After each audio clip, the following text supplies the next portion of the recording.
साथियों, आज का जो प्रैक्टिस सेट है उसके सभी क्वेश्चन आपके लिए इंपॉर्टेंट और सेलेक्टेड क्वेश्चन होने वाले हैं जो आपको आपके सीधे एग्जाम में देखने को मिलेंगे। और आज के इस प्रैक्टिस सेट के माध्यम से आप यह भी जज कर सकते हो कि आपके किस लेवल की तैयारी हो चुकी है, कौन कौन से ऐसे टॉपिक हैं जो आपसे बार बार एग्जाम में पूछे जाते हैं, कौन से टॉपिक ऐसे हैं जो आपके लिए इंपॉर्टेंट होने वाले हैं। तो वीडियो को पूरा ध्यान से जरूर देखिएगा। तो बिना टाइम गवाए करते हैं वीडियो को स्टार्ट।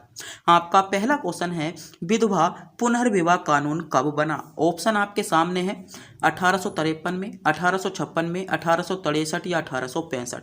तो क्वेश्चन आपसे पूछा गया है विधवा पुनर्विवाह कानून कब बना। तो मेरे दोस्तों, जो विधवा पुनर्विवाह कानून था वह आपका कब बना था? तो सही जवाब होगा आपका 1856 में। जो आपका विधवा पुनर्विवाह कानून था वह आपका 1856 में बना था। और इसके जो संस्थापक थे कौन थे? तो ईश्वर चंद विद्यासागर इसके आपके संस्थापक थे, जिन्होंने 7 दिसंबर 1856 को कोलकाता में पहला विधवा पुनर्विवाह कराया था। किसने? जो आपका विधवा पुनर्विवाह था उस वह कानून आपका 1856 को लागू हुआ था। और इसके जो संस्थापक थे ईश्वर चंद विद्यासागर इसके आपके क्या थे? संस्थापक थे। मेरे प्यारे साथियों, ध्यान से देखिएगा, प्रत्येक क्वेश्चन आपके लिए सेलेक्टेड होने वाला है। अगर आप भी अभी तक हमारे चैनल पर नए हो, चैनल को सब्सक्राइब नहीं किया है तो चैनल को सब्सक्राइब, वीडियो को लाइक और अपने दोस्तों के पास वीडियो को शेयर जरूर कर दीजिएगा। और अगर आप भी इन क्वेश्चनों का जवाब जानते हैं तो हमें वीडियो के अंत में जरूर बताएं। और वीडियो के अंत में यह बताना ना भूलें कि आप इनमें से कितने क्वेश्चनों का जवाब जानते थे, कितने क्वेश्चन ऐसे थे जिनका आपको नहीं पता था।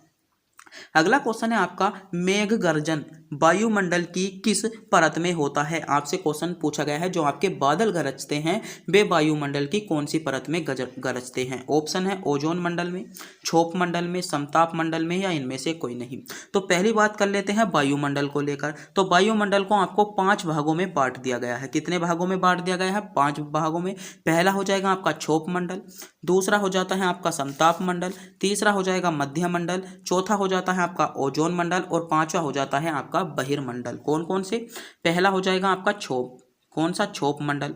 दूसरा आपका हो जाएगा समताप मंडल, तीसरा हो जाएगा आपका मध्य मंडल या जिसको हम ओजोन मंडल कहते हैं, और आपका हो जाएगा आयरन मंडल, और एक हो जाता है बहिर्मंडल। तो क्वेश्चन आपसे पूछा गया है मेघ गर्जन वायुमंडल की किस परत में होता है? तो सही जवाब होगा आपका क्षोभ मंडल में होता है। कौन से मंडल में? क्षोभ मंडल में आपका मेघ गर्जन होता है। और बहुत ज़्यादा आपके लिए इंपॉर्टेंट क्वेश्चन बनकर आते हैं। क्वेश्चन यहाँ से पूछा जा सकता है कि हेलीकॉप्टर कौन से मंडल में उड़ते हैं? जो आपके हेलीकॉप्टर होते हैं वे आपके कौन से मंडल में उड़ते हैं? क्वेश्चन डिफरेंस है वायुयान और हेलीकॉप्टर। वायुयान जो उड़ते हैं वह आपके समताप मंडल में उड़ते हैं। कौन से? वायुयान आपके समताप मंडल में उड़ते हैं, और हेलीकॉप्टर जो होते हैं आपके क्षोभ मंडल में उड़ते हैं। ओजोन मंडल में आपको जो देखने को मिल जाएगी वह आपकी FX6 और H6F6 जो आपकी गैसें हैं वे देखने को मिल जाएंगी।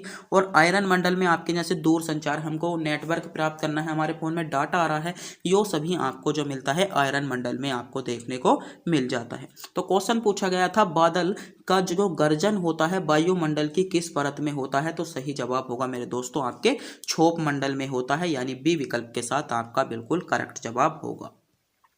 अगला क्वेश्चन है आपका इंपॉर्टेंट क्वेश्चन है। यहाँ से क्वेश्चन आपको जरूर पूछा जाता है, चाहे आप किसी भी वनडे एग्जाम की तैयारी कर रहे हो। क्वेश्चन है, निम्नलिखित में से कौन एक बलित पर्वत है? तो आपको पर्वत से संबंधित तो हर प्रैक्टिस सेट में एक ना एक क्वेश्चन और हर पेपर में एक क्वेश्चन देखने को मिल जाएगा। तो ऑप्शन है आपका नीलगिरी पर्वत, हिमालय पर्वत, सतपुड़ा पर्वत या इनमें से कोई नहीं। तो बताइएगा बलित पर्वत का जो उदाहरण है या इनमें से बलित पर्वत आपका कौन सा है? तो मेरे दोस्तों, जो बलित पर्वत है वह है आपका हिमालय पर्वत। हिमालय पर्वत एक आपका क्या है? बलित पर्वत है।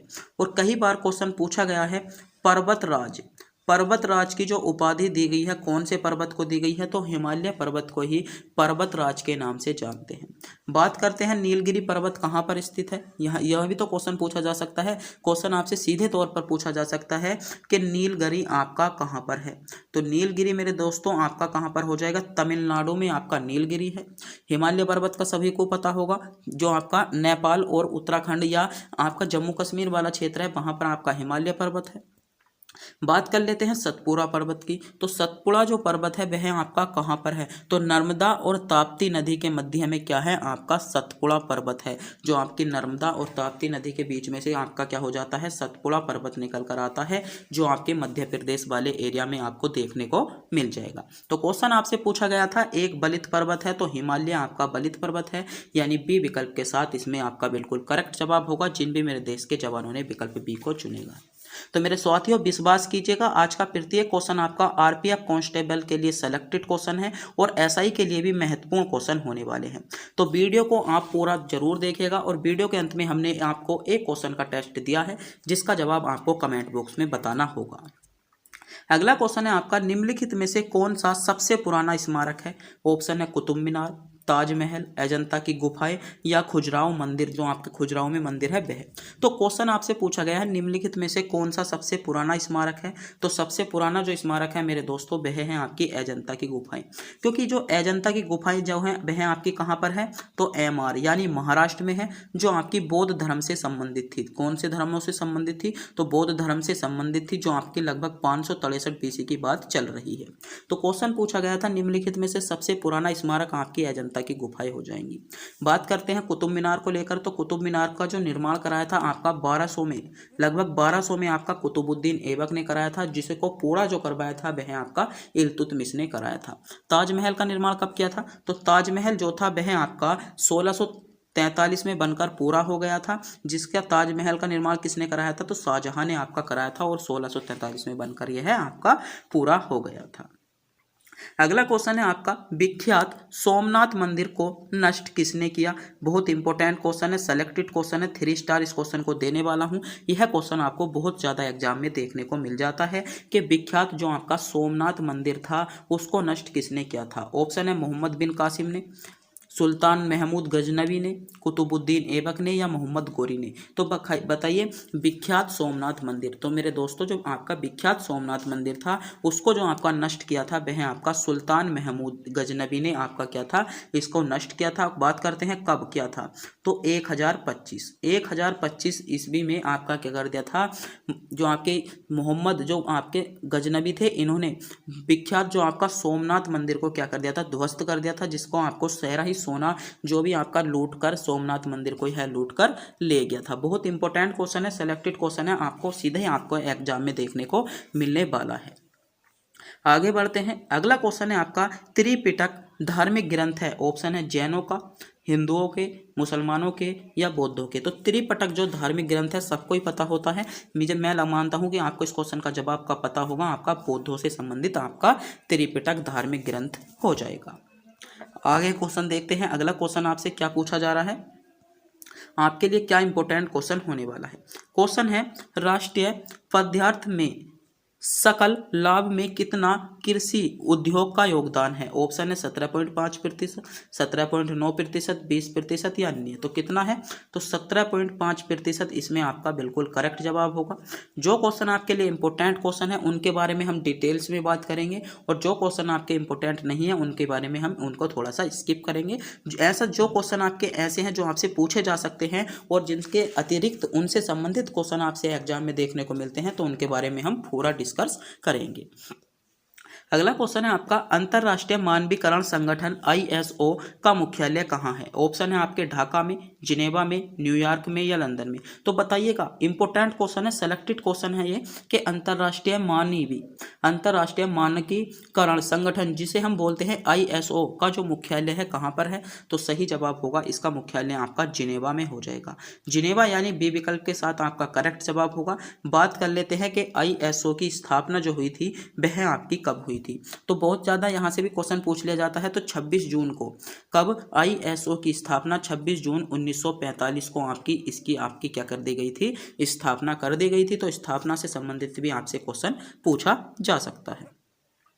आगे क्वेश्चन देखते हैं। अगला क्वेश्चन है आपका इंपॉर्टेंट क्वेश्चन है, बहुत ज़्यादा एग्जाम में देखने को मिलता है कि भारत में राष्ट्रीय उपभोक्ता दिवस कब मनाया जाता है। तो बताइएगा, विकल्प आपके सामने है, सोचिएगा समझिएगा, क्वेश्चन का जवाब कमेंट बॉक्स में बताइएगा। ऑप्शन है 24 दिसंबर को, 1 मार्च को, 10 अप्रैल को या 10 दिसंबर को। तो बताइएगा भारत में राष्ट्रीय उपभोक्ता दिवस कब मनाया जाता है। सेलेक्टेड क्वेश्चन, इंपॉर्टेंट क्वेश्चन आपके लिए है और आपसे सीधा एग्जाम में देखने को मिलेगा कि भारत में राष्ट्रीय उपभोक्ता दिवस कब मनाया जाता है। तो मेरे दोस्तों, जो भारत में राष्ट्रीय उपभोक्ता दिवस मनाया जाता है वह आपका 24 दिसंबर को आपको राष्ट्रीय उपभोक्ता दिवस के रूप में जो आपका 24 दिसंबर है देखने को मिल जाएगा। तो जिन भी मेरे देश के जवानों ने विकल्प ए को चुना है बिल्कुल सही चुना है, ए विकल्प की ओर जा रहे सभी बच्चों का जवाब बिल्कुल करेक्ट जवाब हो जाता है। आगे क्वेश्चन पर बढ़ते हैं। अगला क्वेश्चन है आपका इंपॉर्टेंट क्वेश्चन है, संविधान की प्रारूप समिति के समक्ष प्रस्तावना का प्रस्ताव किसने रखा। क्वेश्चन में कंफ्यूज मत हो जाना, क्वेश्चन दो तरीके से आपसे पूछा जा सकता है, ध्यान से क्वेश्चन पढ़िएगा। अधिकतर बच्चों ने क्वेश्चन पढ़ा होगा संविधान के प्रारूप समिति, बस इतना ही लगा के डॉक्टर भीमराव अंबेडकर लगा दिया होगा।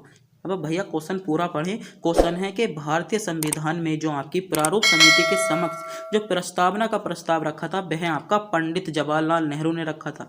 प्रारूप समिति के अध्यक्ष थे कौन? प्रारूप समिति के अध्यक्ष जो थे वे आपके डॉक्टर भीमराव अंबेडकर थे और जो इसके प्रस्तावना का प्रस्ताव रखा था मेरे दोस्तों वह आपका पंडित जवाहरलाल नेहरू ने रखा था। तो कंफ्यूज मत हो जाना, इस क्वेश्चन को गलत मत कराना क्योंकि क्वेश्चन यह है आपका सेलेक्टेड क्वेश्चन है, इसका बी विकल्प आपका बिल्कुल करेक्ट जवाब हो जाएगा। आगे क्वेश्चन देखते हैं।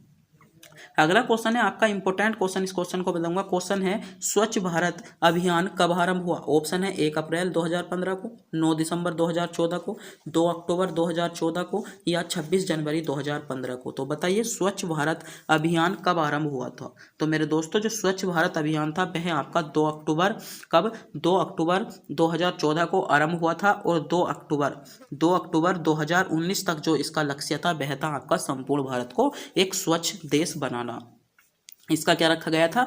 लक्ष्य रखा गया था। तो क्वेश्चन पूछा गया है स्वच्छ भारत अभियान जो चला गया था वह आपका 2 अक्टूबर 2014 को आपको चलाया गया था।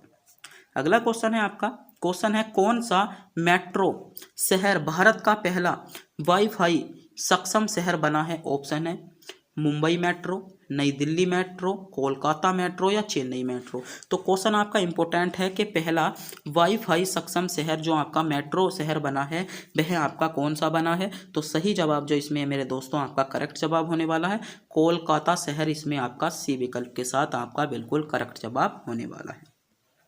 अगला क्वेश्चन है आपका, क्षारक को जल में घोलने पर क्या मुक्त होते हैं। ऑप्शन है OH- आयन, H+ आयन, दोनों आयन या कोई नहीं। तो बताइए क्षारक को जब हम जल में घोल देंगे तो उसको घोलने पर क्या मुक्त होता है। इंपॉर्टेंट क्वेश्चन है। तो क्षारक को जल में घोलने पर मेरे दोस्तों OH- आयन हमें प्राप्त होते हैं। अगर हम अम्ल को जल में घोलते हैं तो आपको H+ आयन प्राप्त होगा। तो इसमें सही जवाब क्या होगा? ए विकल्प आपका बिल्कुल करेक्ट जवाब होने वाला है। आगे क्वेश्चन देखते हैं। अगला क्वेश्चन है सेलेक्टेड क्वेश्चन है, दही में किस प्रकार का अम्ल पाया जाता है। ऑप्शन है लैक्टिक अम्ल, साइट्रिक अम्ल, ओर्जेलिक अम्ल या अन्य। तो दही में, तो मेरे दोस्तों जो दही आपके क्या होती है? खट्टी होती है। तो खट्टे पदार्थों में आपको क्या मिलता है? लैक्टिक अम्ल देखने को मिलता है। तो सही जवाब क्या होगा? दही में आपका लैक्टिक अम्ल आपको देखने को मिल जाएगा। उत्तर प्रदेश पुलिस जो आपका 17 तारीख को सेकंड शिफ्ट में पेपर हुआ था उसमें क्वेश्चन आपको सीधा देखने को मिला था। तो इंपॉर्टेंट क्वेश्चन है आपका, दही में किस प्रकार का अम्ल पाया जाता है। तो लैक्टिक अम्ल आपका दही में पाया जाता है। बात कर लेते हैं साइट्रिक अम्ल किस चीज में पाया जाता है। तो मेरे दोस्तों जो साइट्रिक अम्ल होता है वह आपका जैसे नींबू हो गया, संतरा हो गया, संतरे में आपके क्या पाया जाता है? साइट्रिक अम्ल पाया जाता है। ओर्जेलिक अम्ल आपका जो होते हैं पत्तेदार सब्जियों में आपको ओर्जेलिक अम्ल आपका देखने को मिल जाएगा। अगला क्वेश्चन है लेंस की क्षमता का एसआई मात्रक क्या है। बहुत इंपॉर्टेंट क्वेश्चन है, कक्षा 10 में बहुत ज़्यादा क्वेश्चन पूछा जाता है कि लेंस की जो क्षमता होती है उसका एसआई मात्रक तो क्या होता है। तो डायोप्टर आपके लेंस में जो क्षमता होती है उसका एसआई मात्रक होता है, यानी सी विकल्प के साथ आपका बिल्कुल करेक्ट जवाब होने वाला है जिन बच्चों ने विकल्प सी को चुना है। अगले क्वेश्चन पर बढ़ते हैं। अगला क्वेश्चन क्या है आपका? अगला क्वेश्चन है भारत का सबसे लंबा बांध कौन सा है। ऑप्शन है भाखड़ा नांगल बांध, इंदिरा सागर बांध, हीराकुंडा बांध, नागार्जुन सागर बांध। तो बताइए भारत का सबसे लंबा बांध, तो भारत का सबसे लंबा बांध कौन सा है। तो हीराकुंडा बांध मेरे दोस्तों भारत का सबसे लंबा बांध है। सी विकल्प के साथ इसमें आपका करेक्ट जवाब होगा। बात करते हैं भाखड़ा जो आपका नांगल बांध है या भाखड़ा जो बांध है वह आपका कहाँ पर है। यहाँ से भी तो क्वेश्चन पूछा जा सकता है कि भाखड़ा बांध कहाँ पर है। तो यह कहाँ पर है? आपका पंजाब में। कहाँ पर है? पंजाब में आपका भाखड़ा बांध है कौन सी नदी पर है? तो पंजाब में कौन सी नदी पर बना हुआ है? तो बताइए, जो आपका भाखड़ा बांध है वह पंजाब में कौन सी नदी पर बना है? तो सतलुज। कौन सी नदी पर? सतलुज नदी पर यह आपका बना है, क्योंकि यहाँ से क्वेश्चन आपसे पूछा जाता है। इंदिरा गांधी सागर बांध, तो इंदिरा जो आपका सागर बांध है वह कहाँ पर है? तो वह आपका है मध्य प्रदेश में। कहाँ पर है? मध्य प्रदेश में है। कौन सी नदी पर है? तो नदी की बात करते हैं तो कौन सी नदी हो जाएगी आपकी? नर्मदा नदी पर है। कौन सी नदी पर है? नर्मदा नदी हो जाएगी। बात करते हैं हीराकुंडा बांध की, तो हीराकुंडा बांध आपका कौन सी नदी पर है? महानदी पर है। हीराकुंडा बांध आपका कौन सी पर है? महानदी पर है। और कहाँ में है? तो उड़ीसा में है। बात करते हैं नागार्जुन सागर बांध की, तो नागार्जुन सागर बांध आपका कहाँ पर है? तो तेलंगाना में है। कहाँ पर? तेलंगाना में है। और कृष्णा नदी पर है। कौन सी नदी पर है? कृष्णा नदी पर आपका हो जाएगा। तो यहाँ से भी क्वेश्चन आपसे पूछा जा सकता है। तो क्वेश्चन था आपका भारत का सबसे लंबा बांध, तो हीराकुंडा बांध आपका भारत का सबसे लंबा बांध था, जो आपका महानदी पर उड़ीसा राज्य में आपका स्थित है। तो यहाँ से आपसे क्वेश्चन जरूर पूछा जाएगा, इंपॉर्टेंट है आपके, इसलिए यह सेलेक्टेड क्वेश्चन है। अगला क्वेश्चन है आपका, भारत का सबसे ऊंची मीनार कौन सी है? ऑप्शन है चार मीनार, कुतुब मीनार, झूलता मीनार या शहीद मीनार। तो बात कर लेते हैं पहले इनकी स्थिति को लेकर। तो जो आपकी चार मीनार है कहाँ पर है? तो चार मीनार है आपकी हैदराबाद में। कहाँ पर है? हैदराबाद में जो है आपकी चार मीनार है। बात करते हैं कुतुब मीनार कहाँ पर है? तो मेहरौली। कहाँ पर? मेहरौली यानी दिल्ली में जो है आपका क्या है? आपका क्या है? कुतुब मीनार है। बात करते हैं झूलता मीनार की, तो झूलता मीनार आपका कहाँ पर है? तो अहमदाबाद में आपका क्या है? अहमदाबाद यानी गुजरात में आपका झूलता मीनार है। और शहीद मीनार कहाँ पर है? तो शहीद मीनार आपकी कोलकाता में है। कहाँ पर है? कोलकाता में है। तो क्वेश्चन आपसे पूछा गया था भारत का सबसे ऊंची मीनार, तो कुतुब मीनार जो है भारत की सबसे ऊंची मीनार है। बात करते हैं चार मीनार आपकी हैदराबाद में है, कुतुब मीनार आपकी मेहरौली दिल्ली में है, झूलता मीनार आपका अहमदाबाद में है, और शहीद मीनार आपका कहाँ पर है? कोलकाता में आपका हो जाएगा। अगला क्वेश्चन है आपका, विश्व का प्रथम विश्वविद्यालय कौन सा है? ऑप्शन है पेरिस विश्वविद्यालय, इलाहाबाद विश्वविद्यालय, तक्षशिला विश्वविद्यालय या असम विश्वविद्यालय। तो विश्व का जो प्रथम विश्वविद्यालय है मेरे दोस्तों वह है आपका तक्षशिला विश्वविद्यालय। तक्षशिला विश्वविद्यालय जो है विश्व का सबसे बड़ा या विश्व का सबसे पहला विश्वविद्यालय है, जो आपका वर्तमान में जो है पाकिस्तान वाले क्षेत्र में आपका क्या है? तक्षशिला विश्वविद्यालय है। तो इसमें जो सही जवाब होगा सी विकल्प के साथ आपका बिल्कुल करेक्ट जवाब हो जाएगा।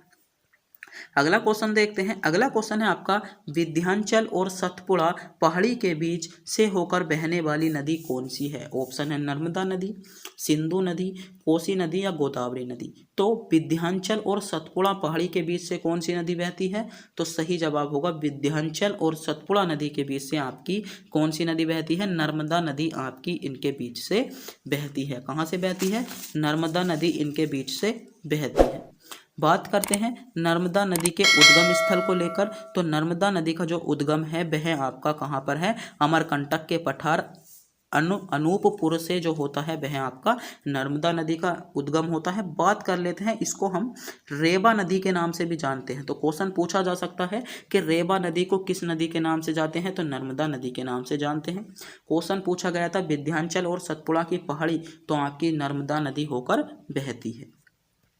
अगले क्वेश्चन पर बात करते हैं। अगला क्वेश्चन है आपका, कथक कहाँ का या कहाँ की नृत्य है? ऑप्शन है उत्तरी भारत की, मणिपुर की, उड़ीसा की या केरल की। तो बताइए कथक। तो मेरे दोस्तों जो कथक नृत्य है वह कहाँ का है? तो कथक आपका उत्तरी भारत का नृत्य है, यानी ए विकल्प के साथ इसमें आपका बिल्कुल करेक्ट जवाब होगा, जिन बच्चों ने विकल्प ए यानी कथक नृत्य को चुनने की कोशिश की है।